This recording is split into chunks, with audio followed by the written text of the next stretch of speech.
if there are total of 10 numbers in the 10 terms in the series, 10 terms in the series मतलब series total 10 number से ही बनी हुई है, तो n would be 10 here. अगर series में टोटल 1000 टर्म्स हैं, मतलब ये सीरीज़ जहाँ जो 5 से शुरू हो रही है and goes for 1000 terms. 1000 terms का मतलब ये नहीं कि लास्ट वाला नंबर 1000 ही होगा, लास्ट वाला नंबर कुछ भी हो सकता है, पर टोटल नंबर ऑफ़ टर्म्स जो हैं, टोटल कितने नंबर्स हैं, 1000 हैं, तो मैं लिखूँगी n इज़ इक्वल्स टू 1000, मतलब इस सीरीज़ में टोटल 1000 है, तो n रिप्रेजेंट्स कि टोटल नंबर ऑफ़ टर्म्स कितने हैं सीरीज़ में. I hope you are getting the concept, beta, but still if you have any problem or you face any query, you can send it to me and you can ask me. I will try to help you out to sort out your problems. Now again I am moving to the next. So जो terms हैं series के उसको हम represent करते हैं A1, A2, A3 and so on. जो terms के बीच का डिफरेंस है that is being represented by small d and it is called common difference. और इस पर्टिकुलर सीरीज़ में कॉमन डिफरेंस 5 था.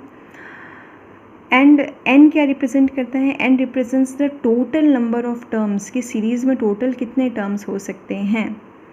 अब जैसे मान लीजिए ये सीरीज़ है 5, 10, 15, 20, 25, 30. मैं इस सीरीज़ में 35 सीरीज़ को थोड़ा सा बढ़ा देती हूँ, 40, then 45 and 50. Now you just check out कि 1, 2, 3, 4, 5, 6, 7, 8, 9, 10 सीरीज़ को मैंने यहाँ पे अब डॉट डॉट नहीं डाल रही हूँ मैं, सीरीज़ को मैंने यहीं एंड कर दिया. तो ये जो सीरीज़ है वो 5 से शुरू हो के 50 पे ख़त्म हो गई. अब इस because this is an AP series you can find out here कि सब सारे टर्म्स के बीच का डिफरेंस 5-5 का है, 5-5 का है, therefore it's an AP series arithmetic progression. अब इस सीरीज़ में total number of terms you can find out. Total number of terms कितने हो गए यहाँ पे, here n is equals to 10. Series में टोटल 10 टर्म्स हैं. You can count 1, 2, 3, 4, 5, 6, 7, 8, 9, 10. नाउ यहाँ जो 10 टर्म्स हैं, अगर मैं n 10 लिख रही हूँ, n means number of terms in the series में 10 टर्म्स हैं, n इज़ इक्वल्स टू 10. तो इसका मतलब ये नहीं कि जो लास्ट टर्म है, यू कैन चेक आउट कि लास्ट टर्म यहाँ 10 तो नहीं आ रहा. The last term of the series not coming as 10. So don't get confuse कि जो n है that represents last term, n doesn't represent last term. n always represents the total number of terms की series में total कितने, चाहे series 5 से शुरू हो रही है, चाहे सीरीज़ -6 से शुरू हो रही है, सीरीज़ 4 से शुरू हो सकती है, सीरीज़ मतलब कोई सीरीज़ हो सकती है जो 1000 से शुरू हो, for example 1000, 1005, 1010 and so on. Series ऐसे भी चल सकती है. तो सीरीज़ के नंबर्स तो कुछ भी हो सकते हैं, सीरीज़ में नंबर्स कुछ भी हो सकते हैं, सीरीज़ का डिफरेंस कुछ भी हो सकता है, पर सीरीज़ में नंबर ऑफ़ टर्म्स कितने हैं that would always be represented by n. So here in this for this series n is 10 because I have stopped the series at 50. मैंने सीरीज़ को कंटिन्यू किया, 5 का डिफरेंस लेके सीरीज़ को 50 पे ला के रोक दिया, और जब मैंने काउंट किया तो आई फाउंड आउट कि सीरीज़ में टोटल 10 टर्म्स हैं, तो n इज़ इक्वल्स टू 10. इस सीरीज़ का फर्स्ट टर्म क्या है, A1, सेकेंड टर्म क्या है, A2, थर्ड टर्म क्या है, A3, A4, A5 and so on. ये है हर टर्म का रिप्रेजेंटेशन, A1, A2, A4. और जो जैसे इस सीरीज़ में there are total of 10 terms, तो जो लास्ट टर्म है, लास्ट टर्म क्या है यहाँ पे, A10. Because there are 10 terms, first term अगर A1 है, सेकेंड टर्म A2 है, तो लास्ट टर्म, क्योंकि सीरीज़ में 10 ही टर्म्स हैं, n इज़ 10, तो लास्ट टर्म क्या हो जाएगा, A10. हालांकि लास्ट टर्म को हम an कहते हैं. an इसलिए कहते हैं बिकॉज वी डोंट नो कि लास्ट टर्म है क्या, जहाँ पे हमें नहीं पता है कि लास्ट टर्म. कई सीरीज़ जैसे आपने देखी है जहाँ पे डॉट डॉट डॉट डॉट लिख दिया जाता है. डॉट डॉट लिखने का मतलब है you don't know till where the series ends, वो सीरीज़ कहाँ पे एंड हो रही है. तो ऐसे केस में last term, because we don't know कि टोटल कितने टर्म्स हैं और लास्ट टर्म कहाँ पे जाके रुक रहा है, तो we take nth position, nth किसी पोजीशन पे जाके, मतलब सीरीज़ में 1000 टर्म्स हैं तो an. वैसे ही इस सीरीज़ में भी अगर मैं आगे डॉट डॉट करके लिखती तो मुझे नहीं पता होता, और A10 की जगह, अब क्योंकि मुझे तो पता है कि last term only 10 series, last is A10 would be represented. और अगर नहीं पता होता तो I would have written AN, nth अगर यहाँ डॉट डॉट होता तो, because I don't know, so therefore I would have written it AN. Now so since A10 I hope you might have understood कि terms का representation कैसा है, A1 A2 A3 A4 up to A10।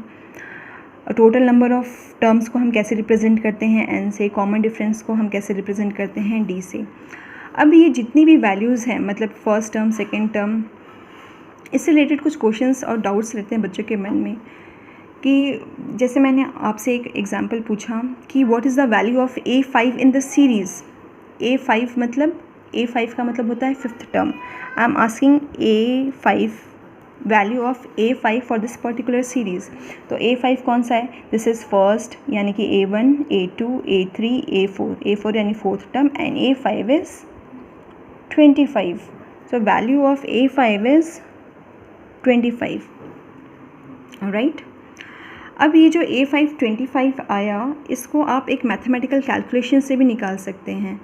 Now that we will try to find out कि हम किस तरह से बता सकते हैं, क्योंकि यहाँ तो मुझे दिख रहा है कि सीरीज़ का जो फिफ्थ टर्म है A5 है वो 25 है, तो I have written it directly. पर अगर कोई सीरीज़ अननोन सीरीज़ है, मतलब सीरीज़ के शुरुआत के नंबर्स आपको पता हैं और पीछे डॉट डॉट लगाए सीरीज़ उस मैनर में कंटिन्यू हो रही है, और आपसे किसने पूछ लिया कि बताओ कि 50th टर्म क्या होगा सीरीज़ का, तो आप सारे नंबर्स को लिख के नहीं फाइंड आउट करेंगे कि 50th पोजीशन पे कौन सा नंबर है। तो उसके लिए हम क्या करेंगे, we will just derive a formula so that we can directly reach to that number और दैट पोजीशन की which value occurs at that particular position. So yes, let's start. हमने पढ़ा कि किसी भी अर्थमेटिक सीरीज़ में या AP प्रोग्रेशन सीरीज़ में A1 क्या होता है, A1 is the first term of the series. A2 क्या होता है, A2 is the second term of the series. A2 मतलब सेकेंड टर्म। अब सेकेंड टर्म कैसे आता है, जब हम फर्स्ट टर्म में, जब भी हम फर्स्ट टर्म में कॉमन डिफरेंस को ऐड करते हैं। फर्स्ट टर्म था 5, कॉमन डिफरेंस है 5, कॉमन डिफरेंस है 5, तो 5 + 5 वी आर गेटिंग 10। फिर सेकेंड टर्म से थर्ड टर्म में कैसे आए, second term + 5 we get third term.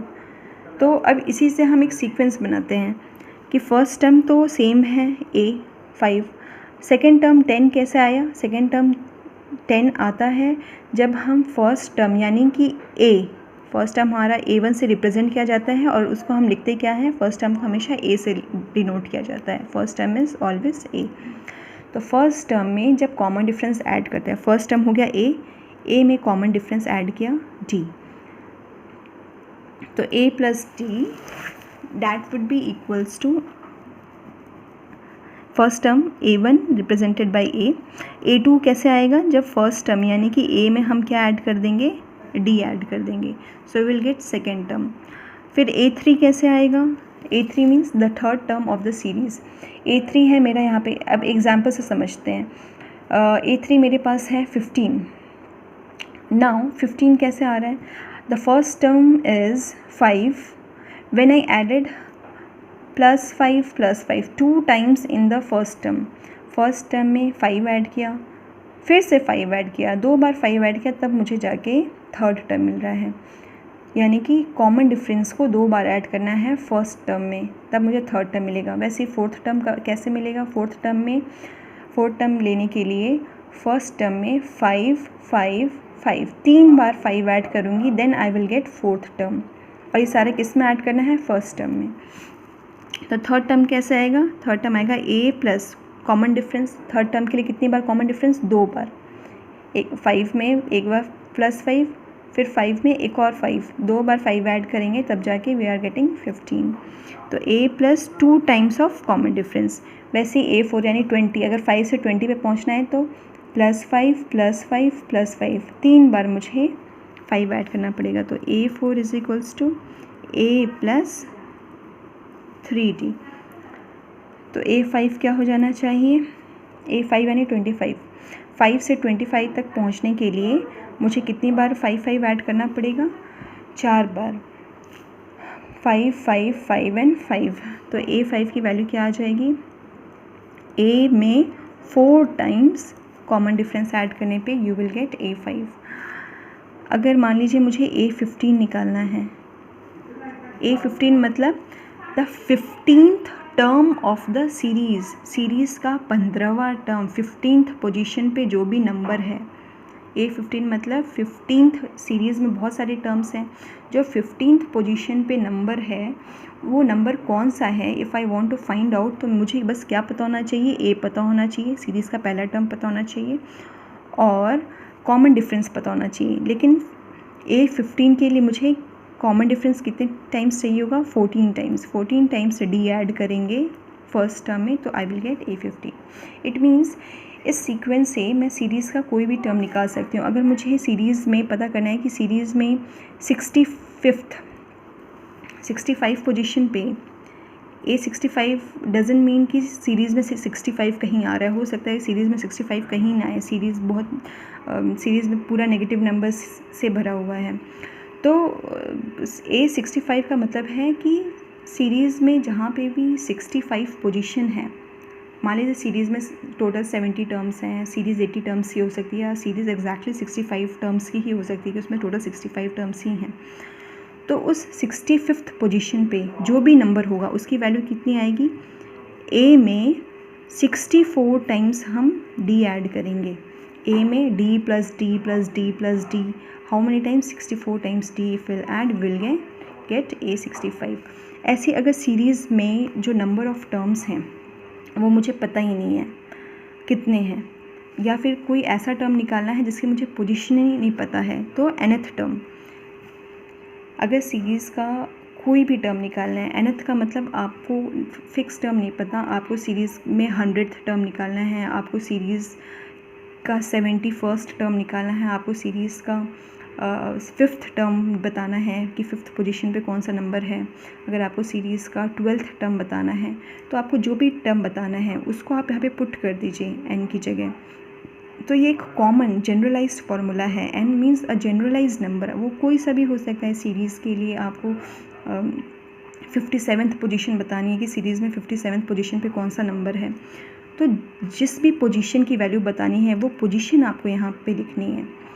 तो an represents the position of any number. an किसी भी सीरीज़ में किसी भी nth पोजीशन की वैल्यू क्या हो जाएगी? a plus n-1 D। It is the generalised form. n की जगह आप कुछ भी पुट कर सकते हैं। अगर सीरीज़ में मान लीजिए 2000 टर्म्स हैं, if the series contains 2000 terms, और मुझे बताना है कि 188 टर्म पे, यानी 188 टर्म्स। अब आपको मैंने बताया फर्स्ट टर्म को A1 कहते हैं, सेकंड टर्म को A2 कहते हैं, फोर्थ को A4 कहते हैं। तो जो 188th पोजीशन पे जो टर्म होगा उसको क्या कहेंगे? A188। अब मुझे बताना है कि इस पोजीशन पे, this is not the value, this is position of a particular value of a particular number, उसका पोजीशन है। तो A188 पे क्या वैल्यू होनी चाहिए? जो भी नंबर होगा उसको मैं कैसे पता कर सकती हूँ? मुझे सीरीज़ का पहला टर्म पता होना चाहिए, यानी कि A प्लस n-1, यानी 188 माइनस n, यानी कि 187D। From this generalised form I hope you can understood कि मुझे सीरीज़ का कोई भी टर्म पता चल सकता है अगर I know the first term of the series and I know the common difference. आपके पास बहुत लंबी सीरीज़ है, if you have a very long series with so many terms, for example you have 1 lakh terms in the series, and if you know only the first term and the common difference, then you can find out any